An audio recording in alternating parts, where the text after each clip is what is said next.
मी कृषी तज्ञ अमरसिंह लोमटे सद्गुरू ॲग्रो सर्व्हिसेसच्या युट्यूब चॅनलवर सर्व शेतकरी बांधवांचं सहर्ष स्वागत करतो।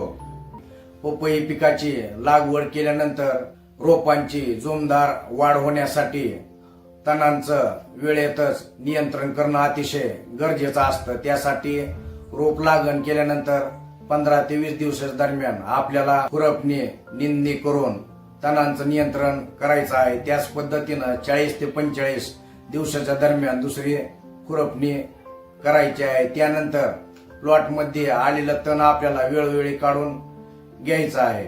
तणनाशकाचा वापर करून देखील आपण तणांचं योग्य पद्धतीनं नियंत्रण करू शकतो। पपईच्या झाडाची उंची 3 ते 4 फुटाची झाल्यानंतर आपण पॅराक्वाट या तणनाशकाचा 20 लिटरच्या पंपासाठी 100 मिली प्रमाण घेऊन त्याच पद्धतीनं स्वीप पॉवर हे तणनाशक 20 लिटरच्या पंपाला 100 मिली प्रमाण घेऊन आपण तणांचं नियंत्रण करू शकतो।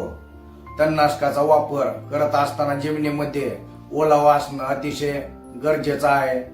तणनाशकाचा वापर करत असताना आपल्याला पुढचा वापर करायचा आहे।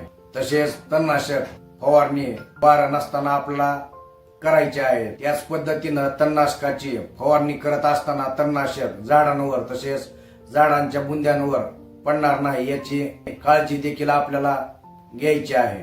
तणनाशकाची फवारणी करण्यासाठी आपल्याला फ्लॅट पॅन किंवा फ्लड जेट नोझलचा वापर करायचा आहे। तर या पद्धतीनं तणनाशकाचा वापर करून देखील आपण तणांचं योग्य पद्धतीनं नियंत्रण करू शकतो।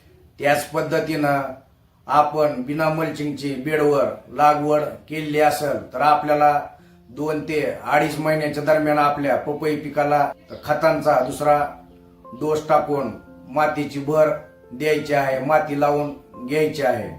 मातीची भर दिल्यामुळं मुळांचा झाडावा वाढणार आहे। त्याच पद्धतीनं झाडाची जोमदार वाढ होणार आहे।